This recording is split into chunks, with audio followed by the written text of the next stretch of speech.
And it's Dan's birthday today there, so yeah.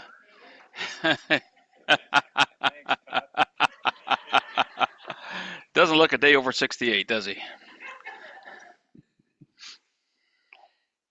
I'm eating one of his birthday cookies here, but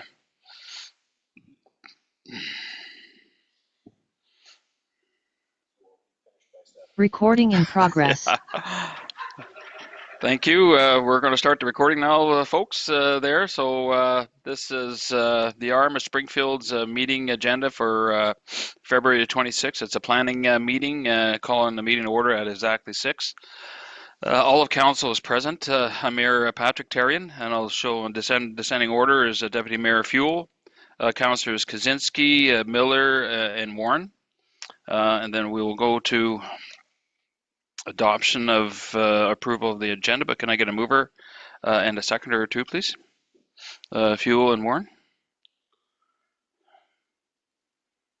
Any additions, comments with regards to approval of the agenda?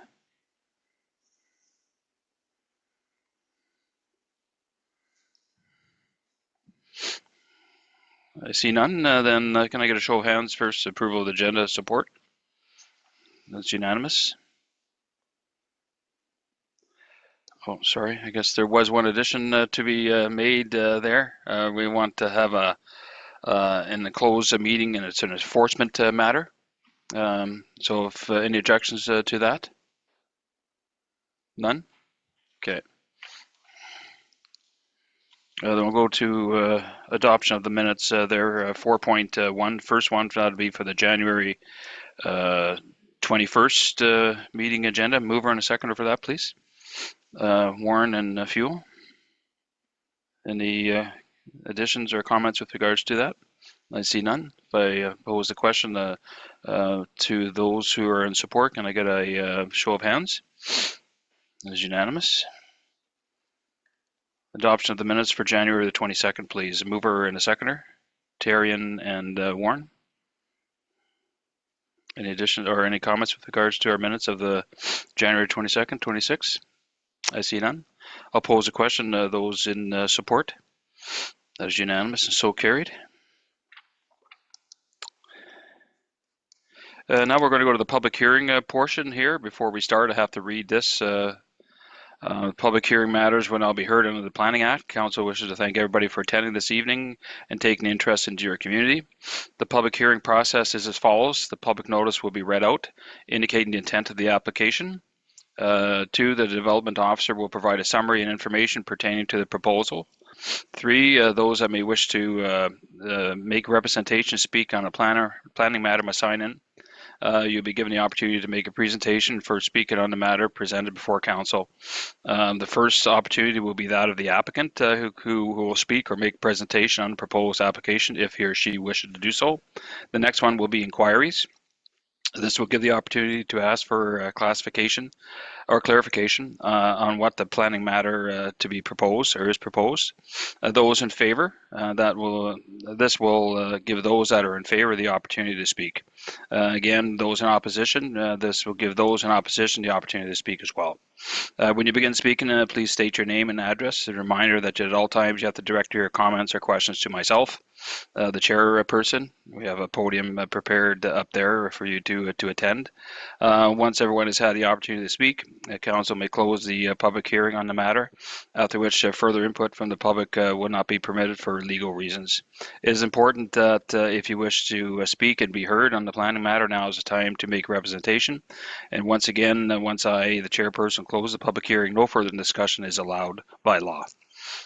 We will get into the first one here, and that is a proposal to subdivide under a long name in Corbett Road, Hillside construction. Can I get a mover for item 5.1? Warren and Fuel. We have subdivision application 418925. The intent is to subdivide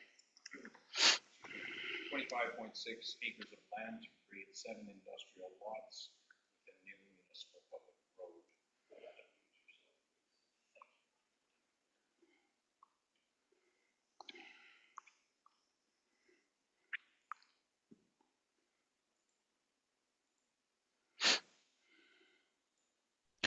I will start over. We have a subdivision application 4189-25-7822. The intent is to subdivide 25.6 acres of land to create 7 industrial lots with a new municipal public road. Proposed lot 1 will be 9.37 acres. Proposed lots 2, 3, and 4 will be 2 acres in size. Proposed lots 5 will be 2.36 acres. Proposed lot 6 will be 2.3 acres. Proposed lot 7 will be 2.5 acres. The required and current zoning both fall under the MG Industrial General Zoning District. The development plan designation is employment area. Like I said, the subject site is approximately 25.6 acres of land held under certificate of title number 322982-2-1. The property is near the floodway and adjacent to the Cooks Creek diversion, being water control works, and to the north of Corbett Road. On the east side is Provincial Road 207. The applicant intends to create 7 industrial lots with the new municipal road. Despite the subdivision application form, the applicant indicates via a telephone conversation to the provincial planner that each lot will be serviced by holding tanks and individual wells. On the actual application form, they had checked off septic fields, but it will be holding tanks. All lots will gain access off the internal municipal road. We had received the provincial planning report, which was attached to council's agenda. We had received comments from various agencies. TerraNet, being Winnipeg Land Titles, requires a plan of survey.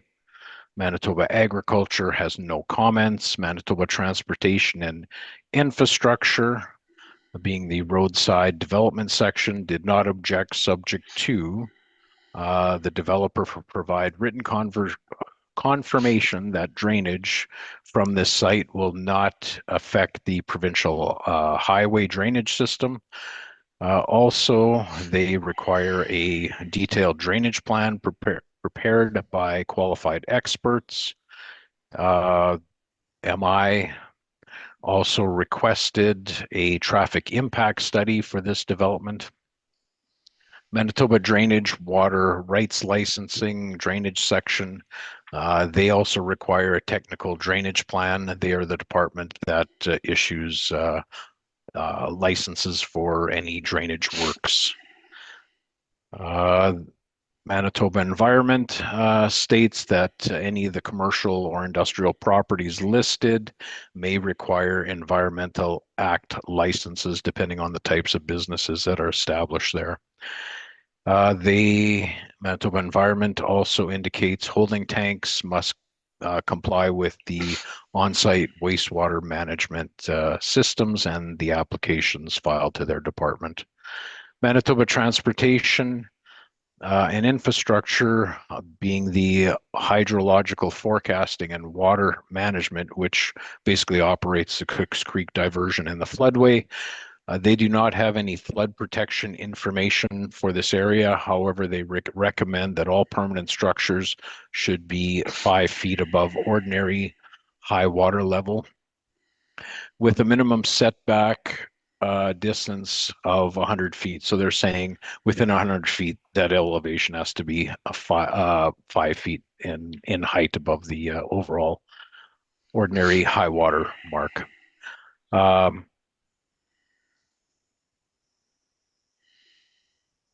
They also require a stormwater management plan. Manitoba Business Mining Trade Mines Branch has no concerns.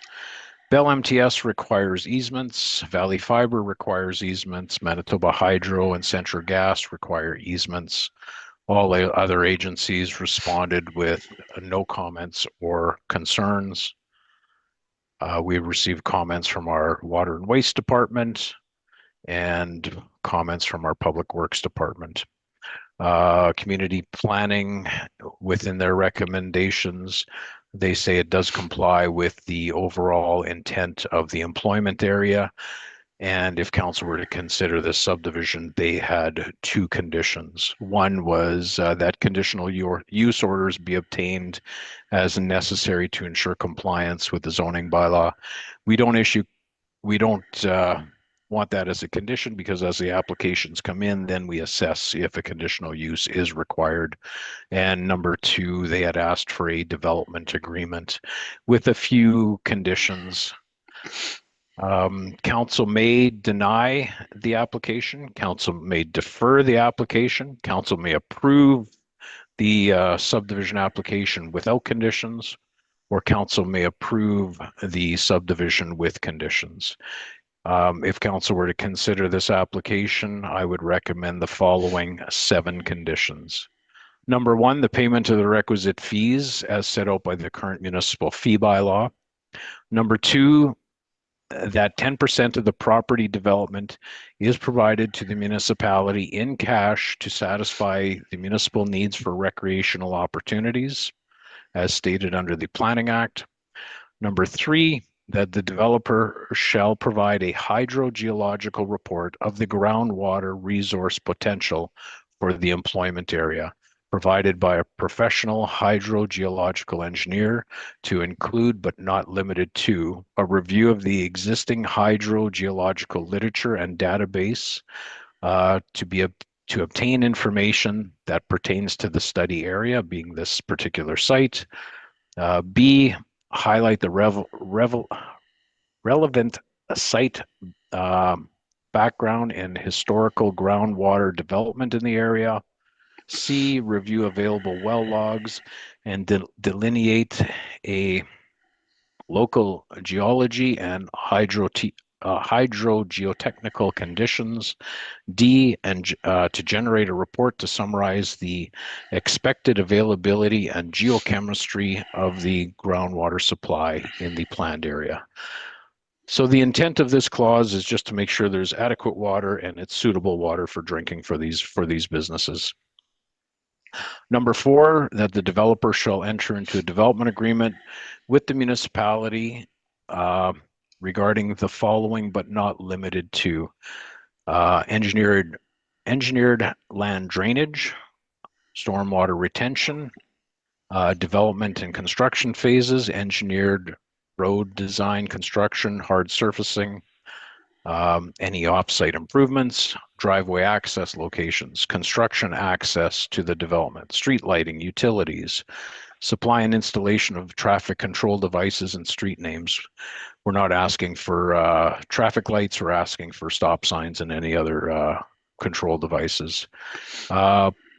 Pursuant to 1 REU, which is a residential equivalency unit for water, that the rural wastewater within the rural wastewater levy, a supplement rural wastewater levy equivalent calculation be applied at the time of the building permit calculation for any new equivalent REU value for the said property. So that's a clause regarding the amount of waste required to be dumped into a holding tank and then go eventually into our lagoons if there are a high provider of waste. J, provide fire protection system or contribute to an area system. K, landscaping, fencing, and tree planting requirements. L is cost recoveries for off-site improvements. M, public utilities.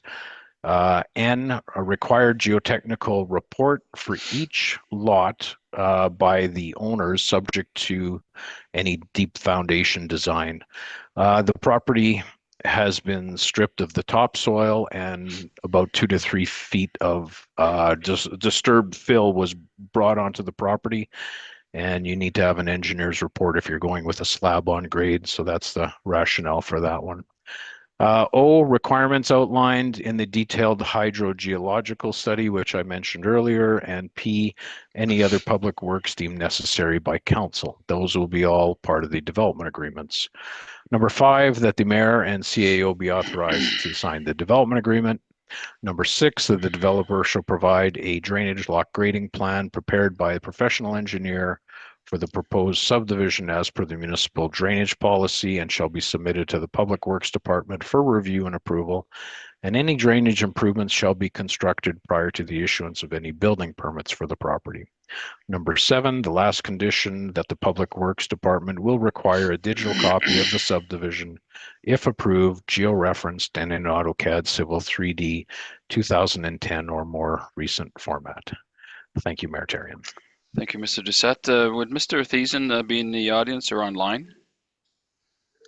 You've heard everything he said there, Mr. Thiessen. Is there anything you want to add to what he had said, Mr. Doucette? If you can go up there and just state your name, your address, sir.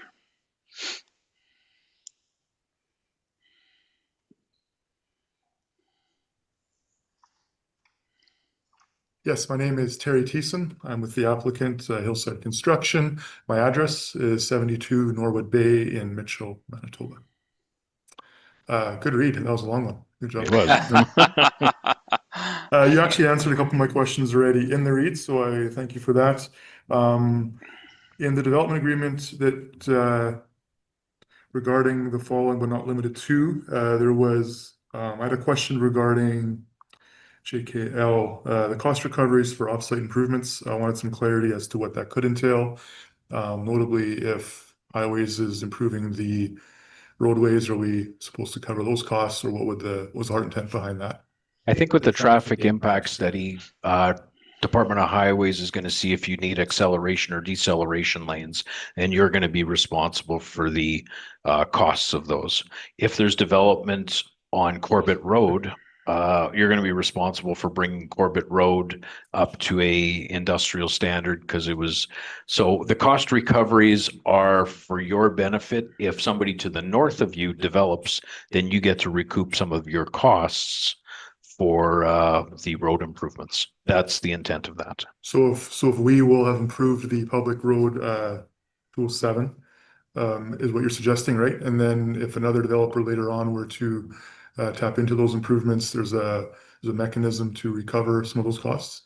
That's correct. Okay, perfect. We've had development agreements that have a 15-year window. Okay. That since you did all those improvements, you shouldn't be the responsible for all those costs. It should be shared. And that would show up, that would be the schedule on the development agreement? That'll be part of the development agreement itself, Okay, yes. thank you very much. For clarity, for H, there was no street lights. That's what you're suggesting, more so traffic signage and stop signs. And H was just, stop signs, no parking signs. Okay. Want some clarity on J, provide fire protection water supply system. Are we talking about the potential end-use buildings getting standpipes, or what would be the? No, it wouldn't be individually on each individual site. What we're looking at is a regional system. When speaking with our fire department, there's no fire department near you. So they have to travel a long distance back and forth for the water supply. I'll give you an example. Waterside development off Plessy Road. Council, that was a fairly large development. Council had agreed in the development agreement that they were responsible to put a high capacity well and pump at that location to at least have the water supply there. This is going to be a growing industrial area, and so we're looking at more of a contribution till we have a logistic place to put this water supply. So it's just a contribution amount at a future date.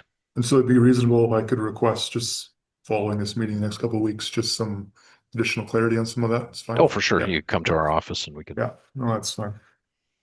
No, I have no further questions at this time. If you guys had questions for me, I could answer them. Otherwise, I'm good. I had one question there, Mr. Thiessen.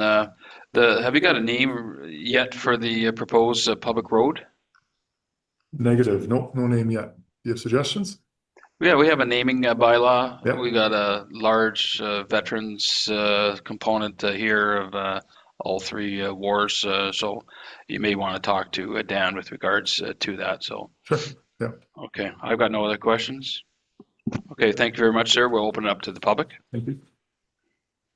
Then we'll open it up for the public here for in-house and then online for inquiries. Anybody for inquiries in the audience or online? I see none. Then I'll open it up for those in favor and or those in opposition. So either in favor or in opposition in the audience or online. And I see nobody. Any questions from council at all? Councilor Miller? Yeah, thank you, Mayor. Just a question for planning. I see I'm not so concerned if he can reinforce this, but in the proposed public road, I thought we were a little bit concerned about Public Works coming in with a grader. I don't know how they're going to do a whip around or a turnaround to clear that properly, but if you have no concerns, I'm not going to harp on this, but I can only imagine if I was driving a grader in there, it would be pretty tight and pretty tough to do.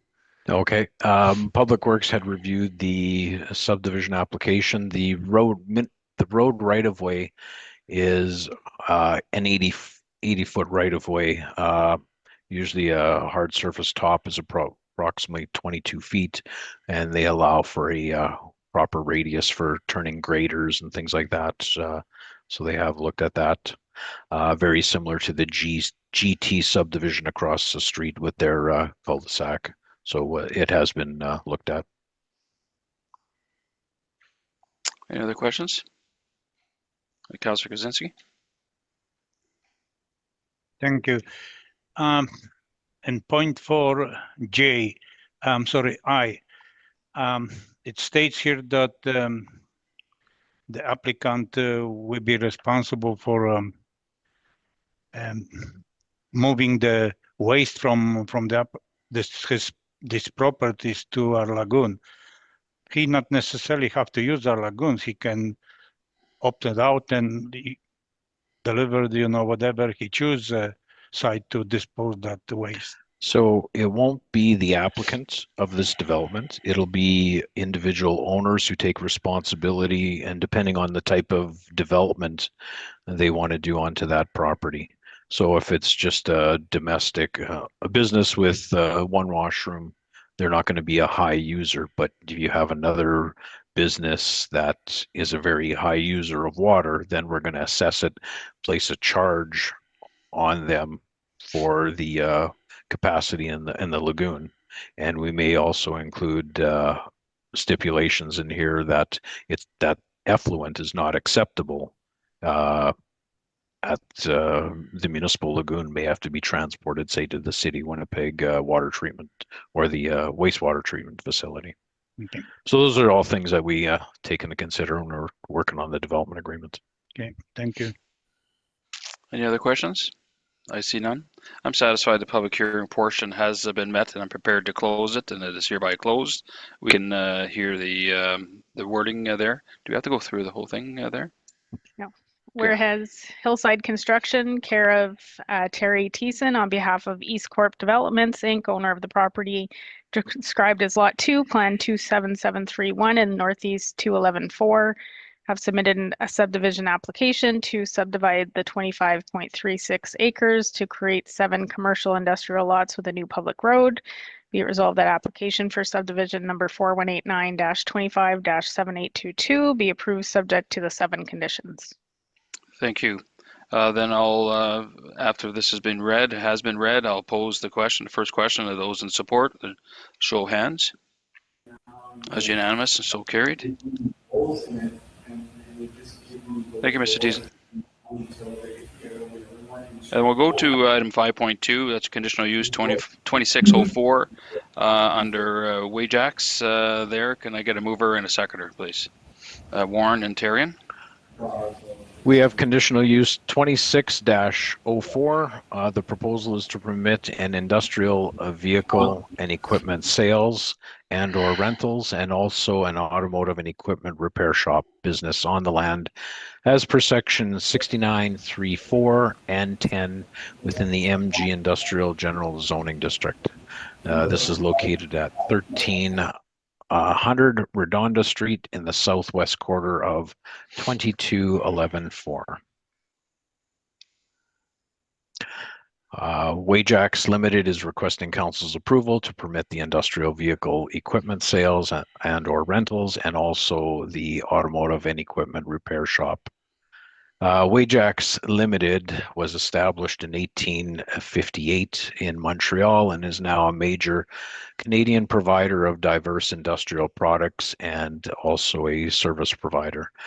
They supply industrial equipment, parts, provide maintenance to various sectors of industry, heavy construction, mining, forestry, oil and gas, and manufacturing. They offer everything from heavy machinery, being excavators and loaders, to industrial components, being engines, transmissions, hydraulics, to specialized engineering, rental, and repair of vehicles. On the equipment and sales, they rent new and used machinery, like I said, excavators, trucks,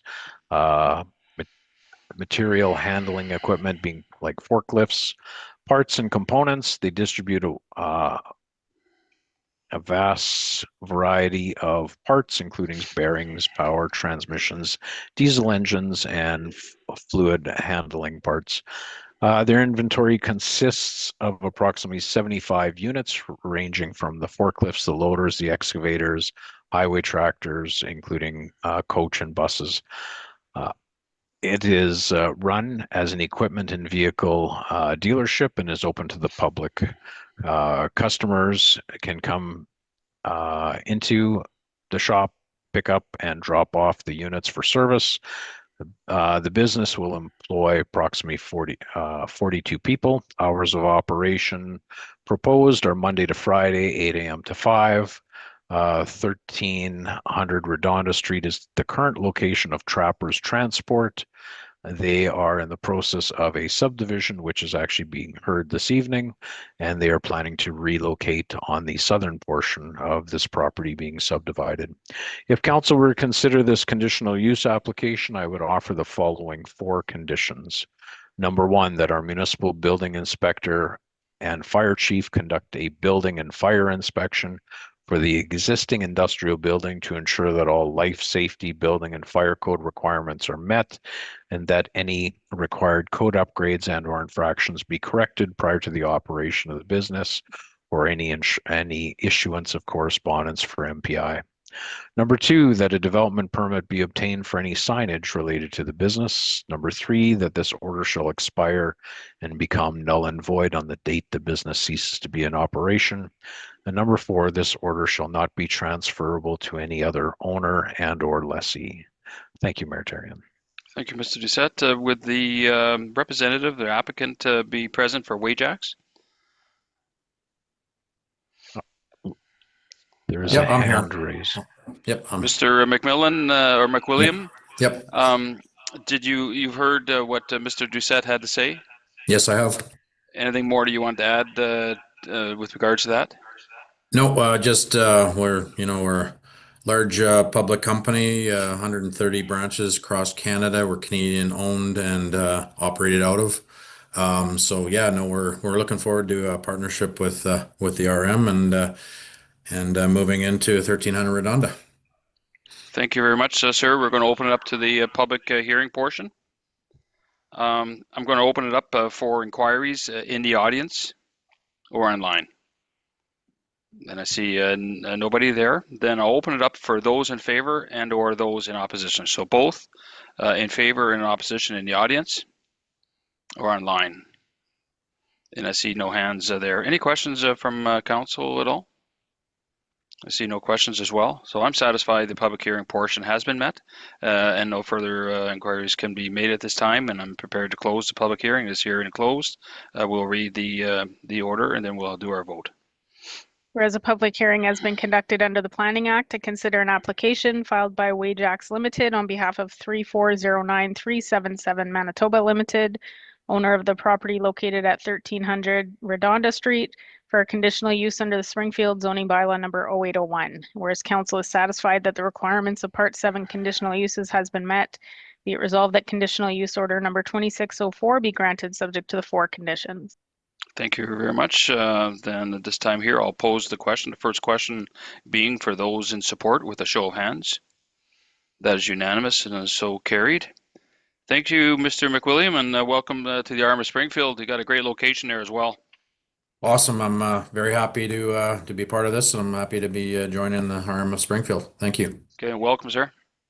Then we'll go down to the next one there. That will be conditional use 2605 for Yellowhead Industries. They're going to get a mover and a seconder for that, please. Miller and Warren. We have conditional use 2605 proposes to permit an automotive and equipment repair shop on the land as per section 6934 within the MG Industrial General Zoning District. This is located at 79 Don Valley Parkway in the southeast quarter of 16114. Yellowhead Industries Limited is requesting council's approval to allow for the automotive and equipment repair shop at 79 Don Valley Parkway. 79 Don Valley Parkway is currently a vacant industrial building. Yellowhead Industries are currently located in Shoal Lake, Manitoba. They are investigating options to establish within the Springfield area due to a number of reasons. No housing availability in the Shoal Lake area for staff, no options for incentives for more people to come to Shoal Lake for the area, travel distance for major vendors and suppliers for parts. It's about approximately 3 hours away for their couriers. They have acquired more clientele from the north end of Winnipeg and the Steinbach area over the last few years. Their main scope of work is manufacturing of steel box trucks for grain, silage, and gravel. They fabricate parts. They also do custom steel works with the use of a CNC plasma table. They also rebuild heavy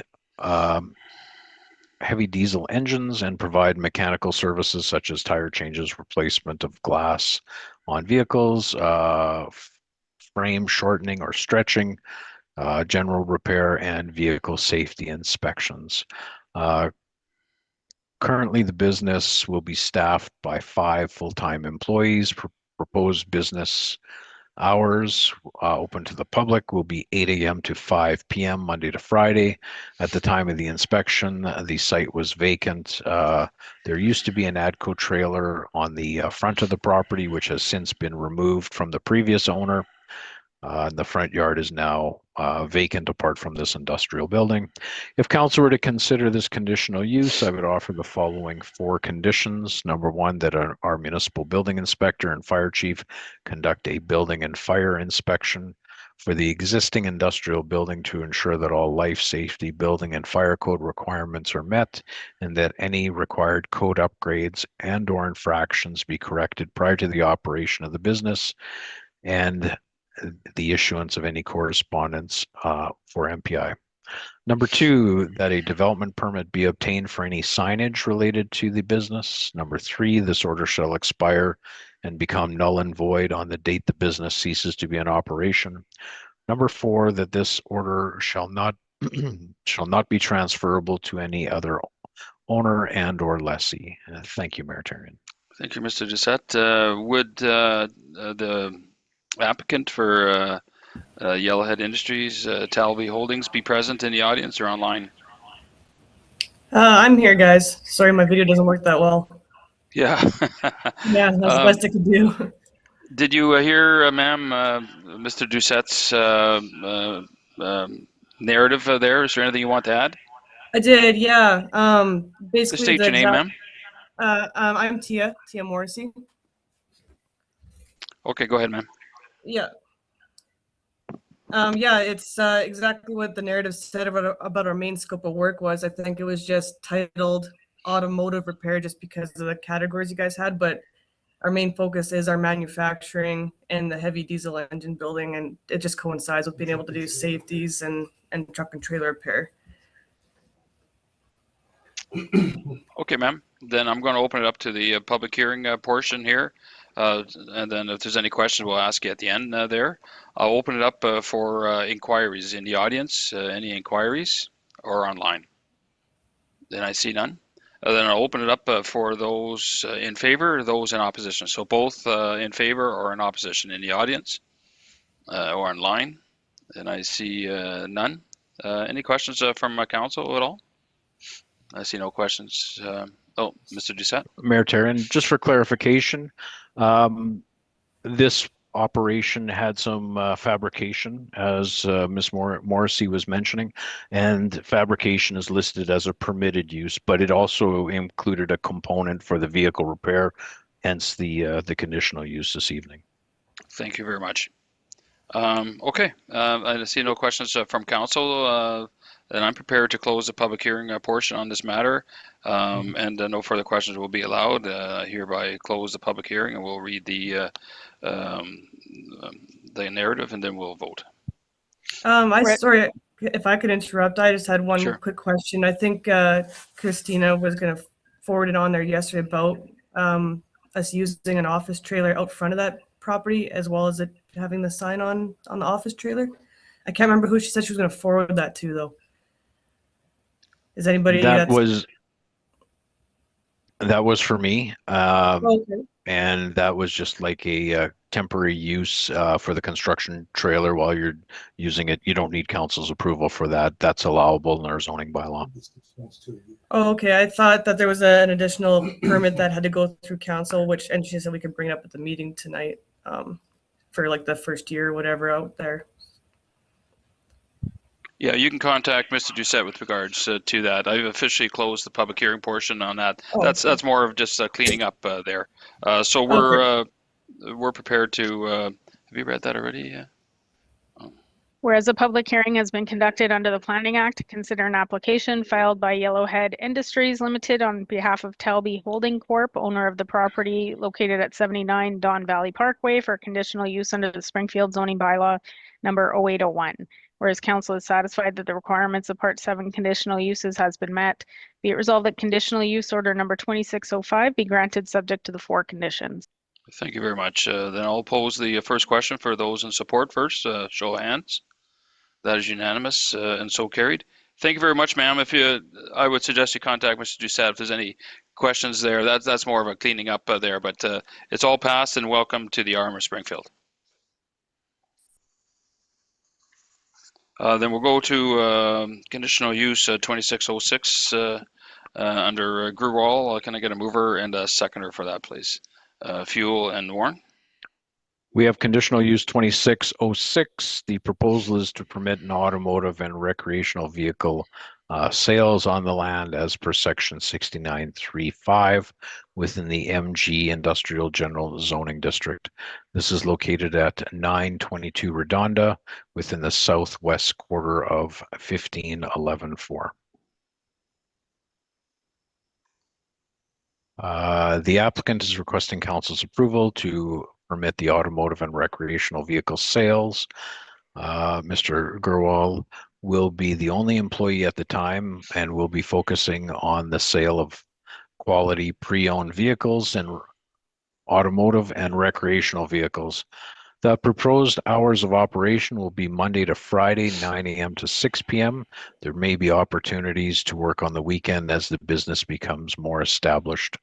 The vehicle inventory is expected to be approximately 5 to 10 vehicles at any given time. The scope of work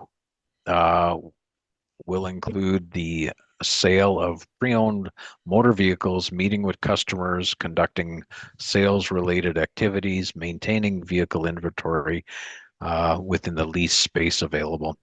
The owner of the property, Mr. Singh Dhaliwal, he currently runs CTEC Automotive, which has obtained council's approval on September 22nd, 2022 under conditional use 2234 for the vehicle repair and sales business. Mr. Dollywall has obtained the required permits and has constructed an additional four garage bays to the existing 3-bay repair garage. Two previous vehicle sales businesses were on the site. They are no longer there, and their lease agreements have expired, and they're no longer in operation at this location. If council were to consider the following conditional use, I have the recommended 5 conditions. Number 1, that our municipal building inspector and fire chief conduct a building and fire inspection for the existing industrial building to ensure that all life safety, building, and fire code requirements are met, to ensure the required upgrades and/or infractions are corrected prior to the operation of the business, and any issuance of correspondence for MPI.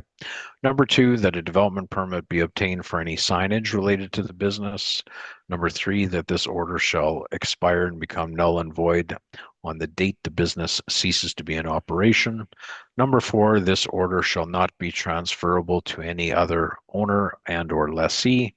And number 5, that a maximum of 10 vehicles for sale be allowed on site as per the location of the site plan provided. The site plan was provided to council, and they are placed near the rear of the property. Thank you, Mayor Charron. Thank you, Mr. Doucette. There would Mr. Grewal be in the audience or online? That's you, sir. You've heard what he had to say. Anything you want to add at all with regards to what he had to say there? If you want to come up there and just state the question there. Okay. You still got to go up there. Hi guys, my name is Joe Benvier saying Grewal. And in regards to my question, it's just for future expansion regarding for the vehicles that I have in my inventory right now. If I were to expand in the future, whenever that may be, what's the process in letting you guys know, or whatever that may be? If council were to place a condition of maximum of 10 vehicles, that would be your limit. Okay. Council could amend that condition now, but if they stick with the 10 and you want to exceed, say, 15, 20, you have to come back for a brand new conditional use hearing. Okay, and that would just regard like another conditional use application. Correct. Everything would be redone. Same process. Yeah. Okay, sounds good. Yeah, that's all I had to ask. But yeah, thank you for the opportunity. Okay. Awesome. Okay, thank you, sir. Then we're going to open it up to the audience for inquiries.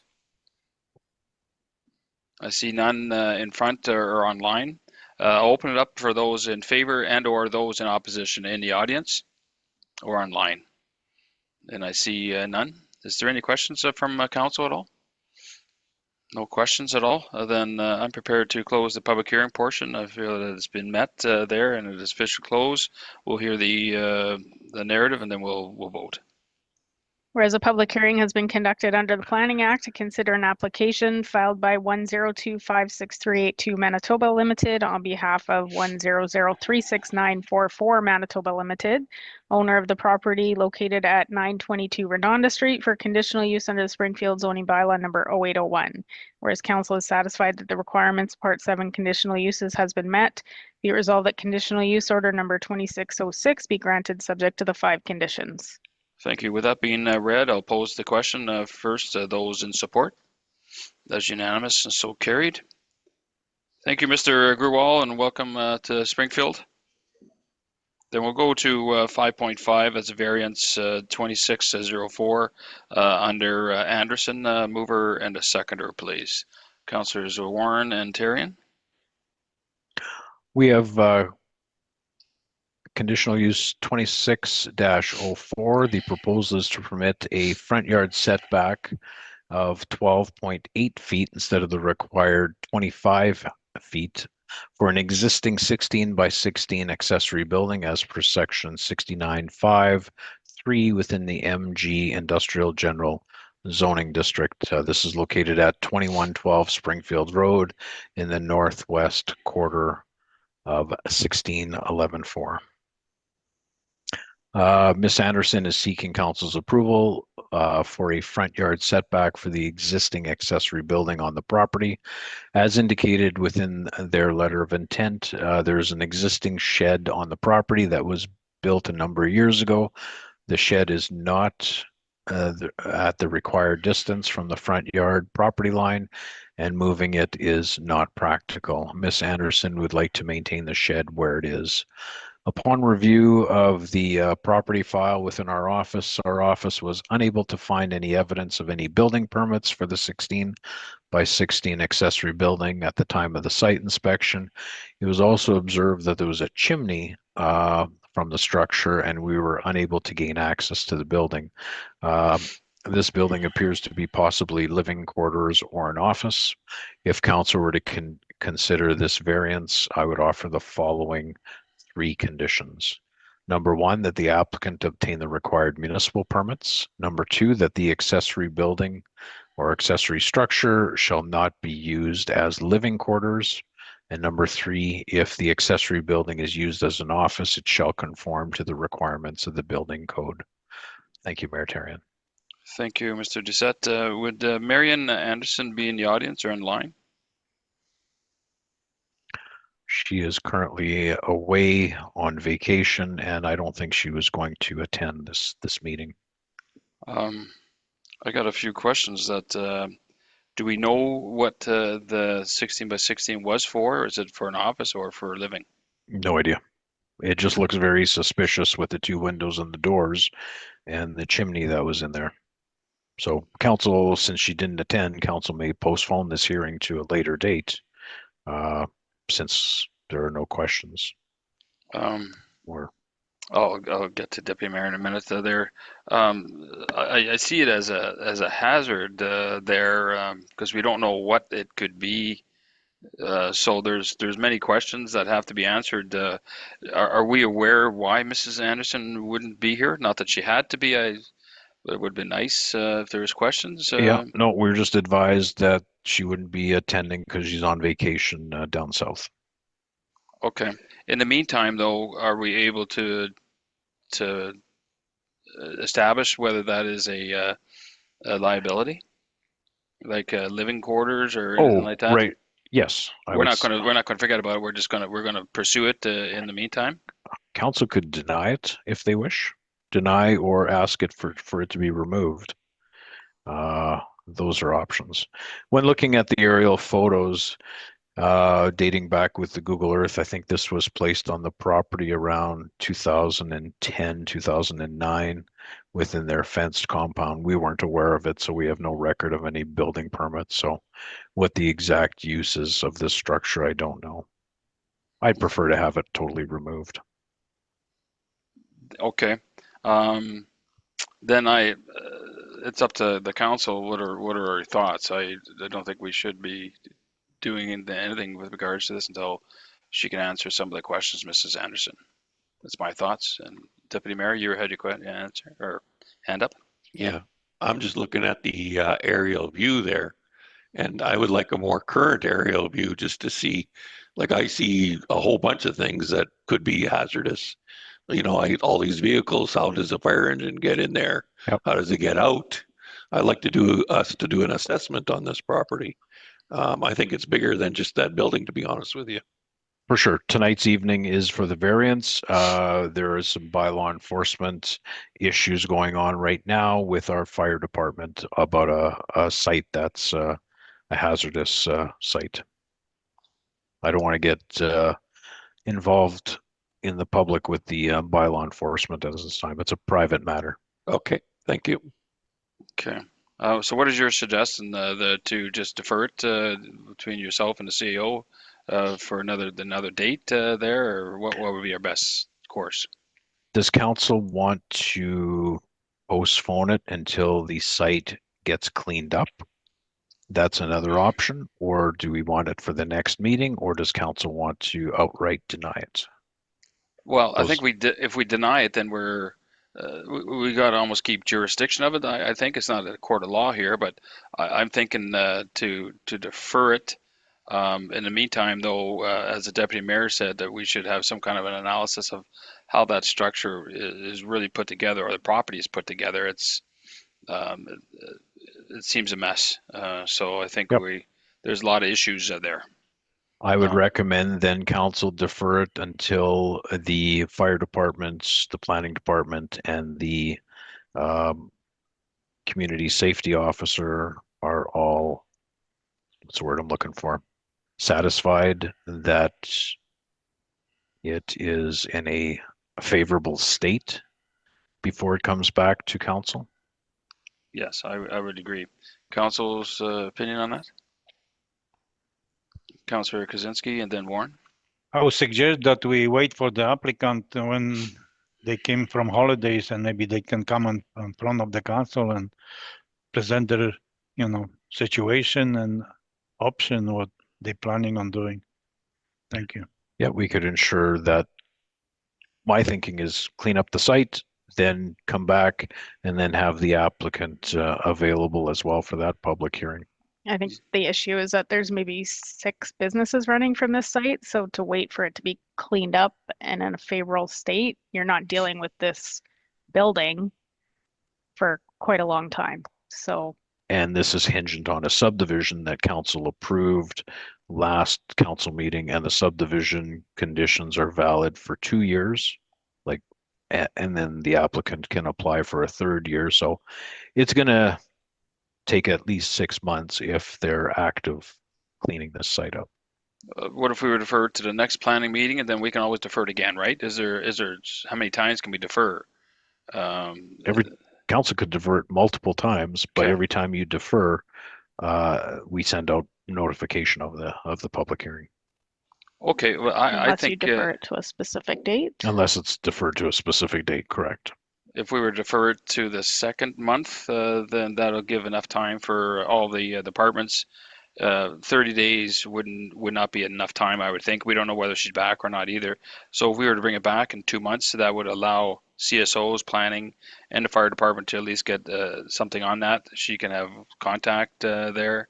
But like our CEO said, we have to address the house. That's our main focus, plus everything else that might be coming around. You don't know what is all around there. So without getting into our CSO and how we're going to enforcement there, I think if we were deferred for the 2 months there, then we'll keep jurisdiction forever and down the line there. So I think Councillor Warren. Thanks.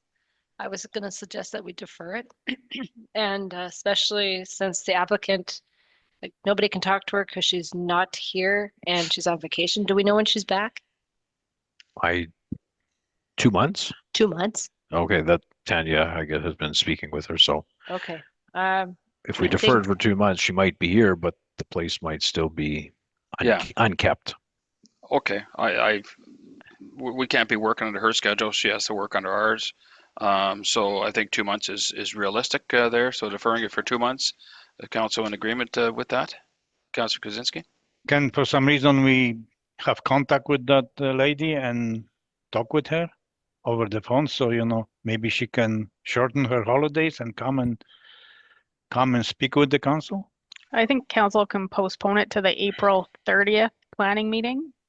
And if she doesn't attend, then you have the option to defer it again at that time. It's just, we want to, it's not the right word, but I'll use it to keep the jurisdiction on this by allowing us to have a tether on the property, and allowing 2 months is more than reasonable for our department, our fire department, our bylaw officer, or our public safety officers, community safety officer, sorry, and planning to get their work done, and they can be still working on this in that 2 months. So if we were to defer it for 2 months, do we need a vote on that, or just? We should get a resolution that council defers a decision to a later date. Okay.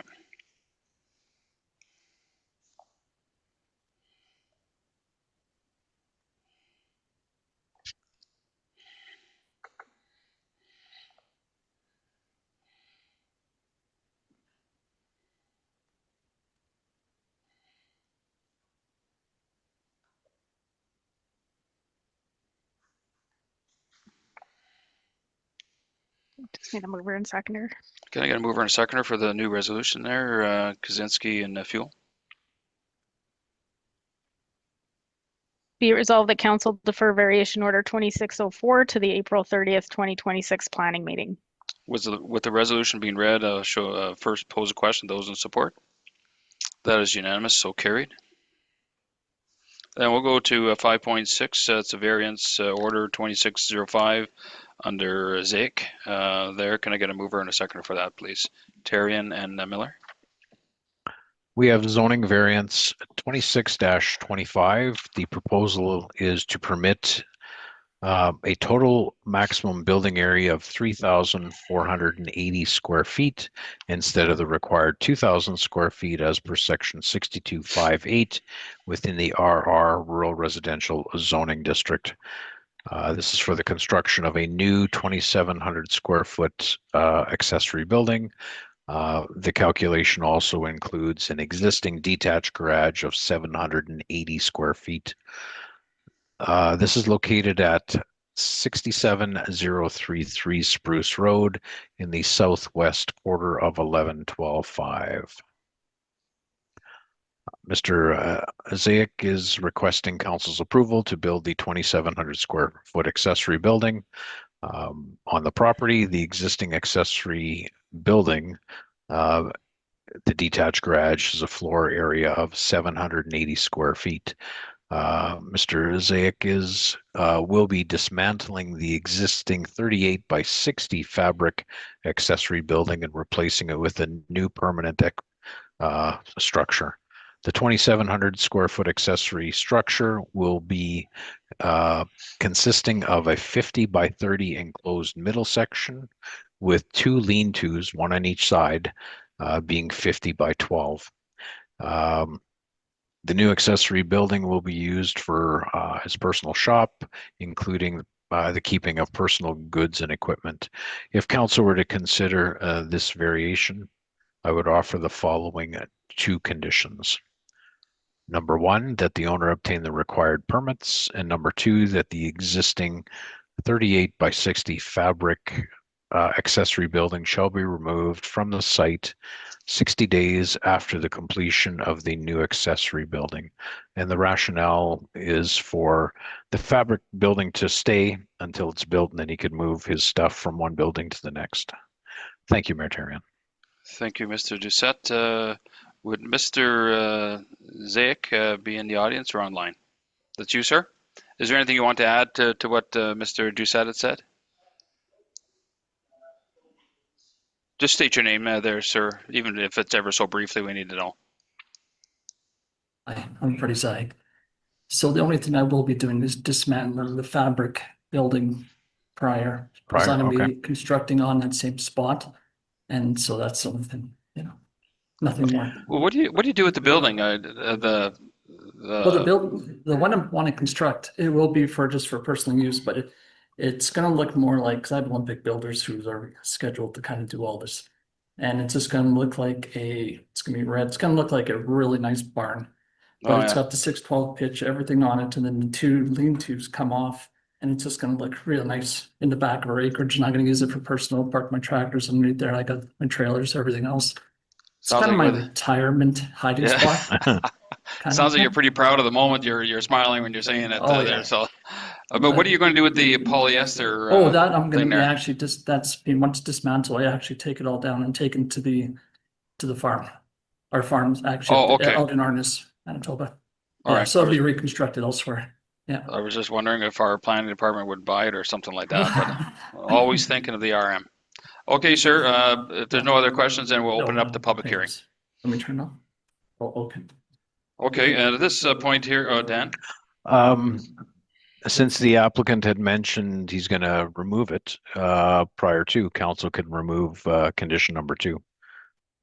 No, I think we just keep the condition down there. Just in case? Just, not that I don't trust you there. It's down. It's not going to hurt.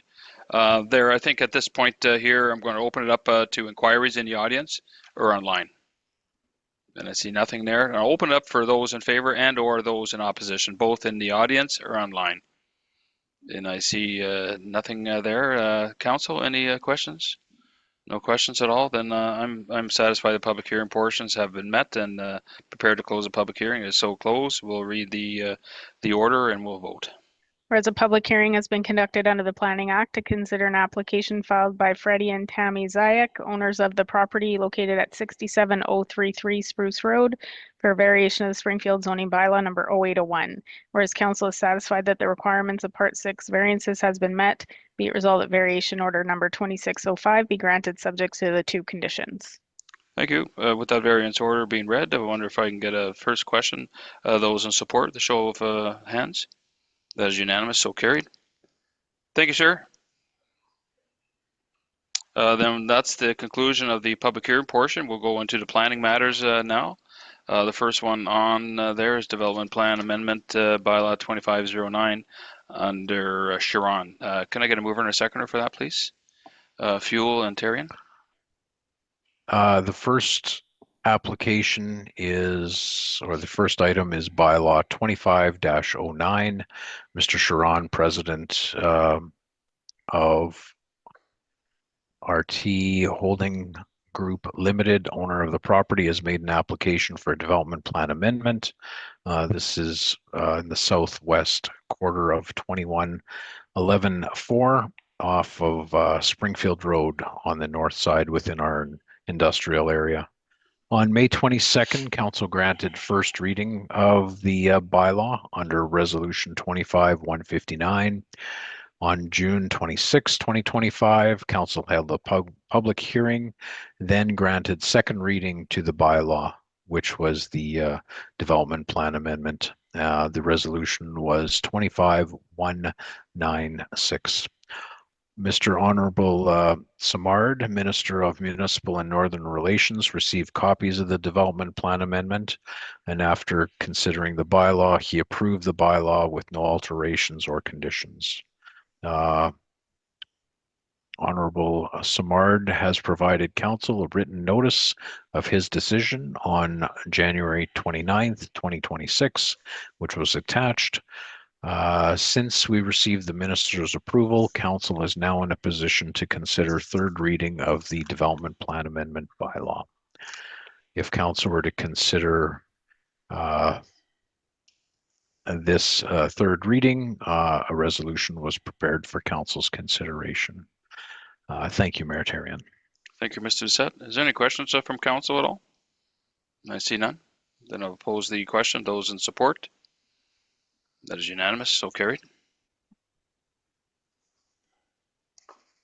Then we'll go to 6.2, that's proposal subdivide under a long number there, under Hoey and Dutka. Can I get a mover and a seconder, please? Terrian and Warren. Again, this is not a public hearing. We have subdivision application 4189-25-7855. I will give a quick brief on this application as it was posted on the municipal website and provided in council's agenda. The intent was to subdivide a 3-acre yard site off 153.3 acre agricultural holding to create the following. Proposed lot 1 being the yard site of 3 acres and then the residual of 150.4 acres. Current zoning and required zoning both fall under the AG Agricultural General Zoning District Development Plan designation. Current and required both fall under the Agricultural Preserve area. The subject property, approximately 153.4 acres, held under one title, certificate of title number 31/16/12/79-1. The land is primarily level and flat and is adjacent to the water control works and a drainage plan. The intent is to subdivide the farmstead yard site from the agricultural holding to sell the residual farmland.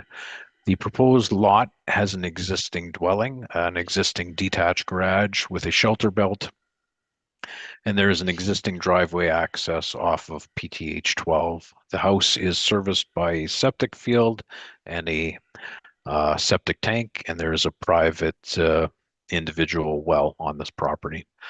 The residual title will consist of 3 parcels, 1 larger and 2 smaller parcels being bisected by the drains. The title has frontage onto, the title has frontage onto Boundary Road and also PR PTH 12 and is near PR 215.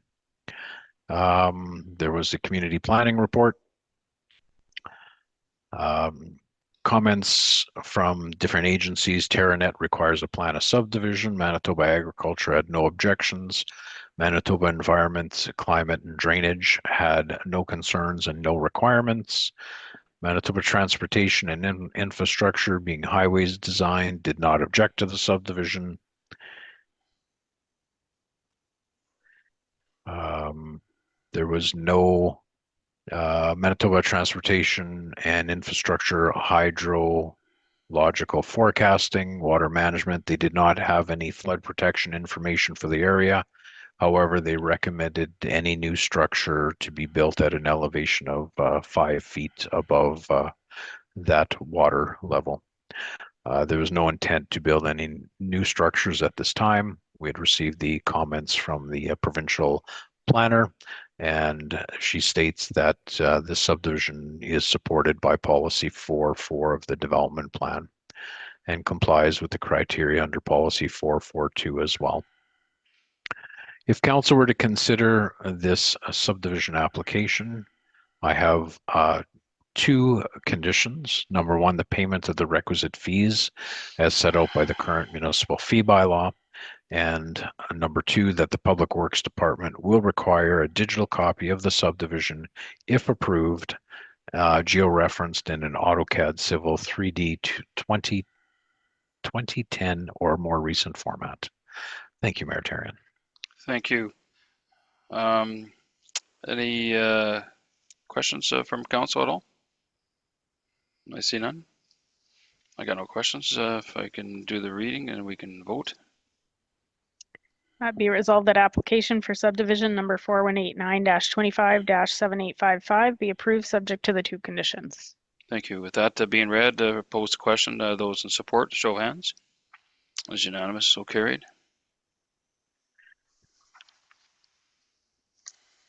Then we'll go to 6.3, please. As proposal to subdivide at address on Prairie Grove there, Van Ryssel Farms. Can I get a mover seconder, please?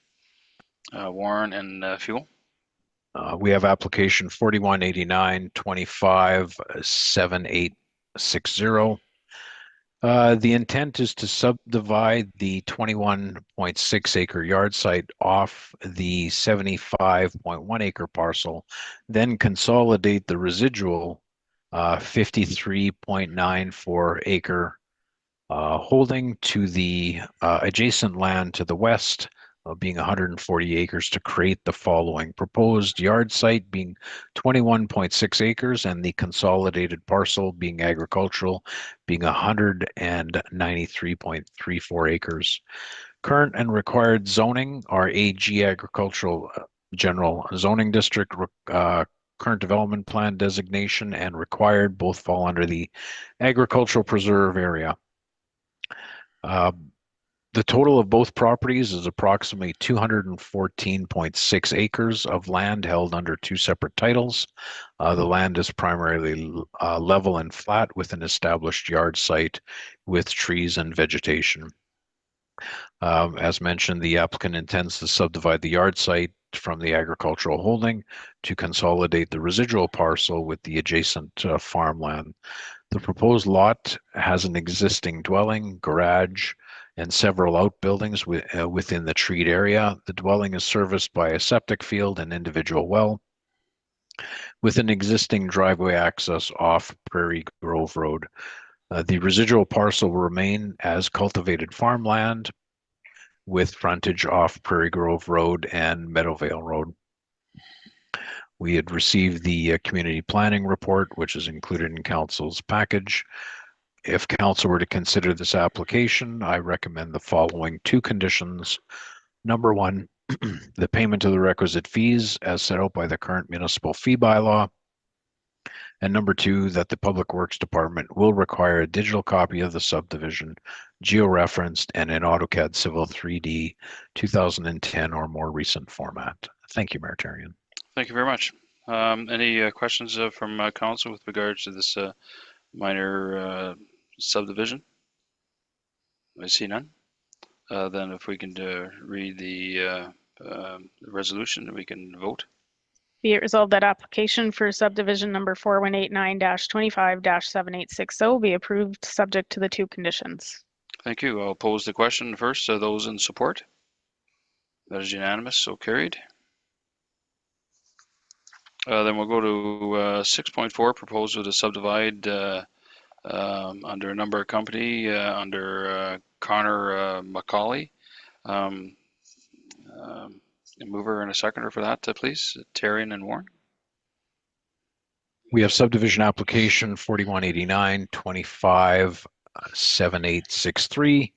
The intent is to subdivide 12.4 acres of industrial land into 2 lots, creating the following proposed lot 1 being 5.5 acres, being the southern lot, and proposed lot 2 being 6.95 acres, being the northern lot.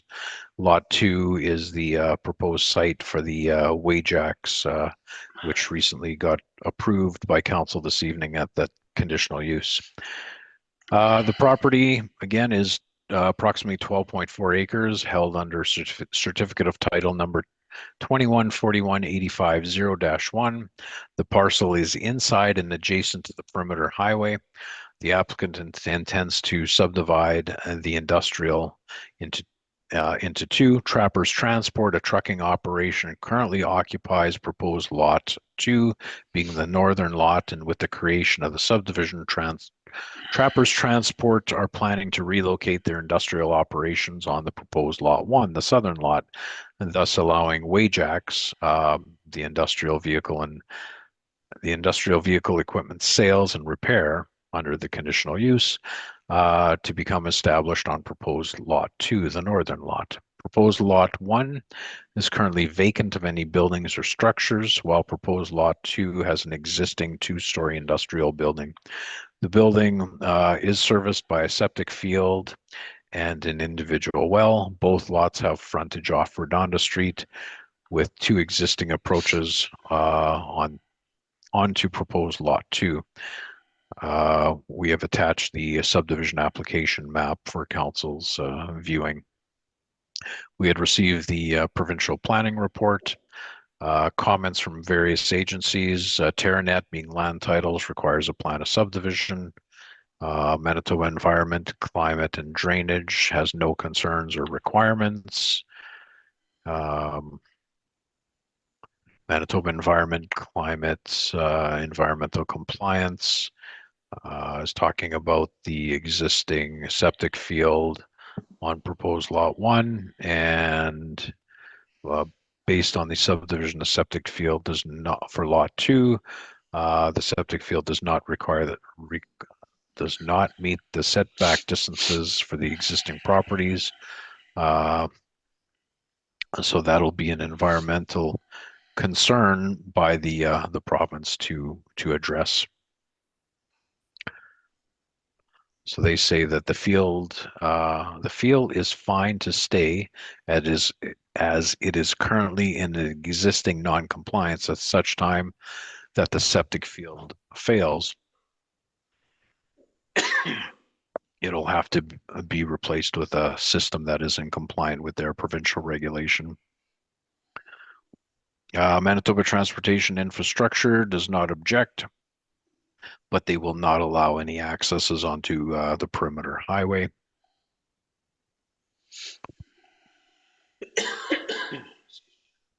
If council were to approve the subdivision, I have the following 3 conditions. Number 1, the payments of the requisite fees as set out by the current municipal fee bylaw. Number 2, that the developer shall have a drainage plan, lock grading plan prepared by a professional engineer for the proposed subdivision as per the municipal drainage policy, and shall be submitted to the Public Works for review and approval. And any drainage improvements shall be constructed prior to the issuance of any building permits on the property. Number 3, that the Public Works will require a digital copy of the subdivision, approved, georeferenced, in an AutoCAD format. Thank you, Mayor Terrian. Thank you, Mr. Doucette, there. Any questions from council with regards to this? Councillor Kaczynski? One last question to Don.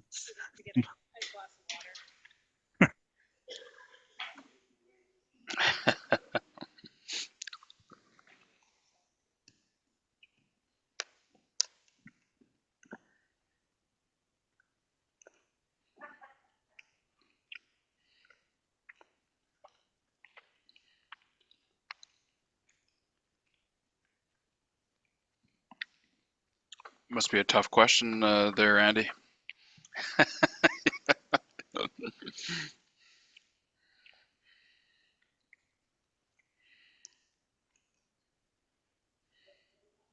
Excellent.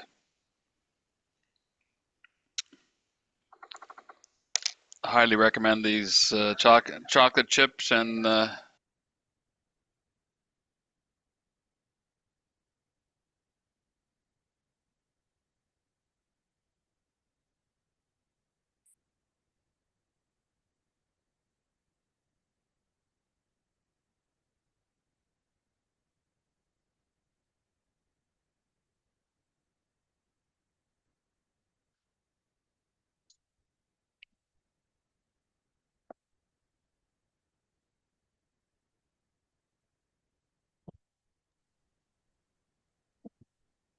I have a question for you, Don. So if Trapper is moving and they have warehouse on that property number 1, they're moving to property number 2. Yes. If they're moving to property 1, are they going to build the warehouse there too? My understanding, they are going to build another building on that property, but they have to comply with zoning and setbacks. Mr. Macaulay is here online. He might be able to answer that question for you.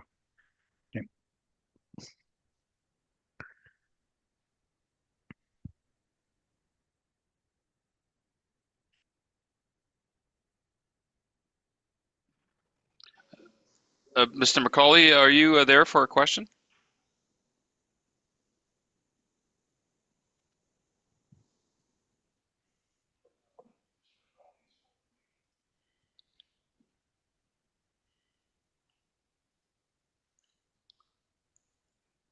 Is that a question that Dan can answer?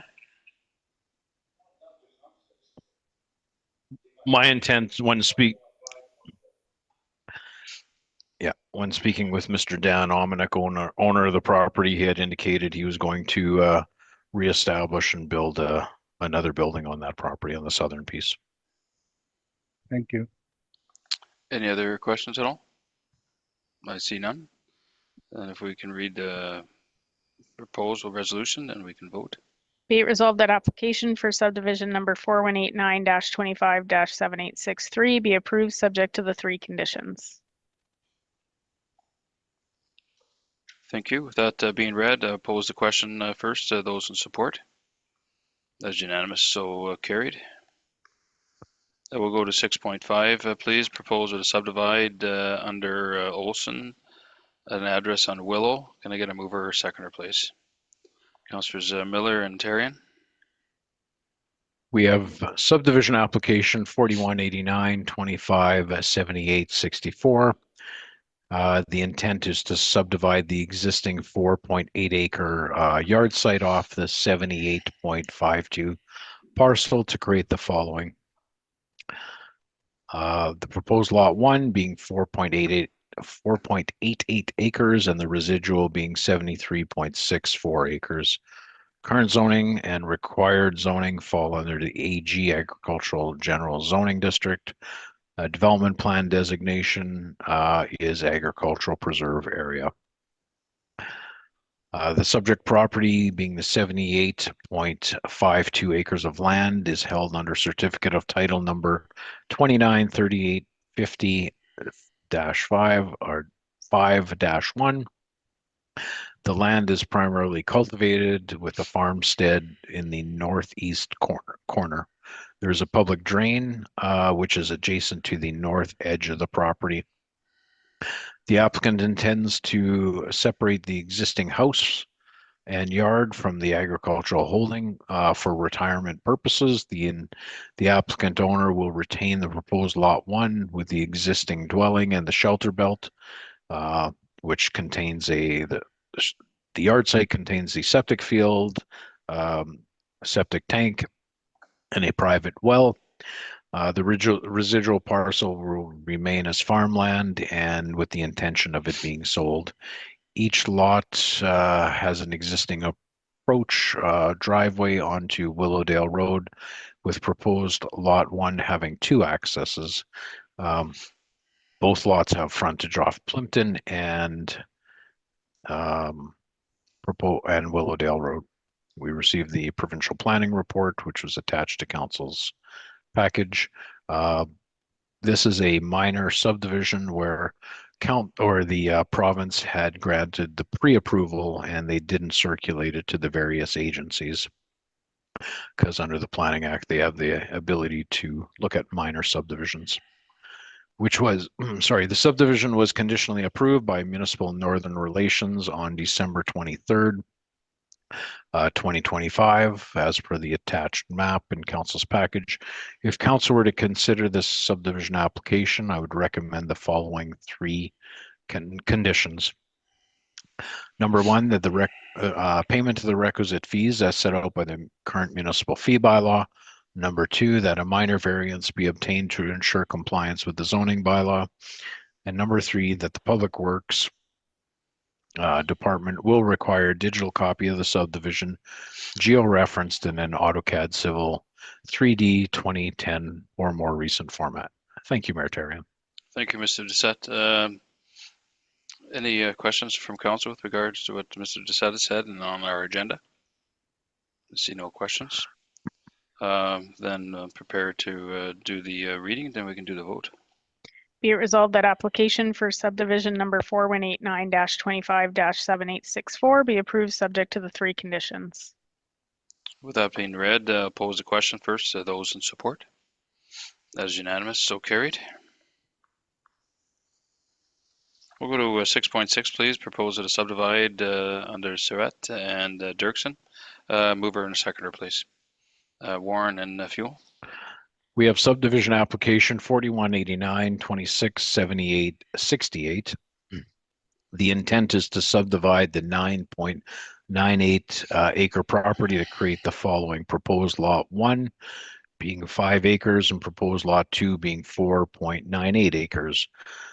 Current zoning is and required zoning both fall under the rural residential zoning district. The development plan designation falls under the West Pine Ridge residential zone. As mentioned, the subject property is approximately 9.98 acres held under certificate of title 333047-6-1. The land is primarily level and flat with some trees. The applicant intends to split the existing rural residential parcel into 2. Proposed lot 1 being the northern has an existing dwelling serviced by a septic tank, a septic field, and a private well, while proposed lot 2, the southern lot, is currently vacant. The intent of this lot, the southern lot, is to remain undeveloped at this time. Both lots will have frontage off Waugh Road with an existing driveway on proposed lot 1 being the northern lot, servicing the dwelling. We had received the provincial planning report. They had conditionally approved this application. And again, it wasn't circulated to various departments. It was conditionally approved by Municipal and Northern Relations on February 3rd, 2026. If council were to approve this subdivision, I had the following 3 conditions. Number 1, the payment of the requisite fees as set out by the current municipal fee bylaw. Number 2, that a variance be obtained to ensure compliance with the zoning bylaw. Number 3, that the municipality will require a digital copy of the subdivision, if approved, geo-referenced in an AutoCAD Civil 3D 2010 or more recent format. Thank you, Mayor Therrien. Thank you, Mr. Doucette. There, any questions from council? See no questions. I've got no questions, and if we can read the resolution, we can vote. Be it resolved that application for subdivision number 4189-26-7868 be approved subject to the 3 conditions. I'll pose the question first. Those in support, the show of hands. This is unanimous, so carried. Then we'll get to 6.7. That's Qualico Development Agreement. A mover, seconder, please. Fuel and Warren.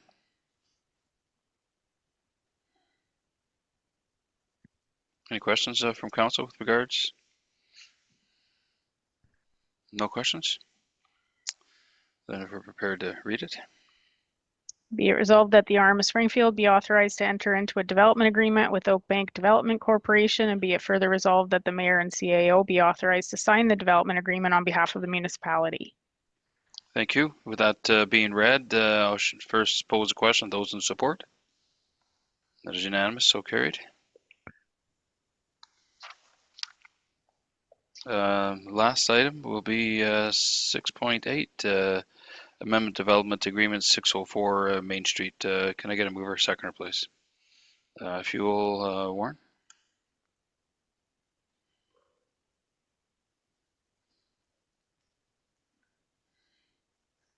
Any questions with regards to the amending development agreement?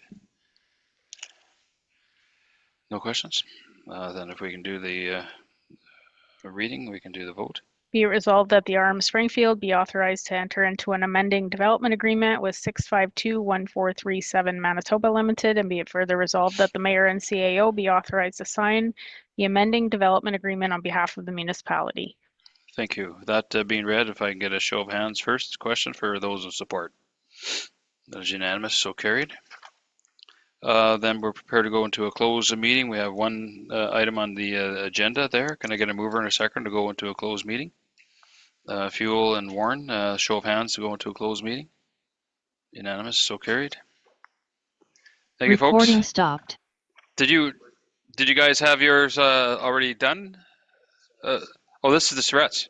Oh, sorry you had to come here so early there, but should have brought some popcorn, and some pop.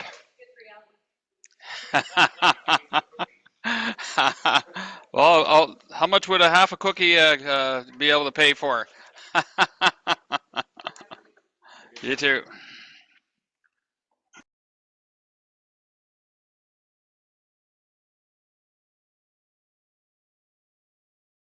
Recording in progress. We're back from a closed meeting at 7:45. A legal issue there. Can I get a mover and a second to come back from a closed meeting? Terrian and Fuel. And show of hands, those in support from the coming out. That's unanimous. And then I'm prepared to go to adjournment right away at 7:46 p.m. Thank you very much for your time. Recording stopped.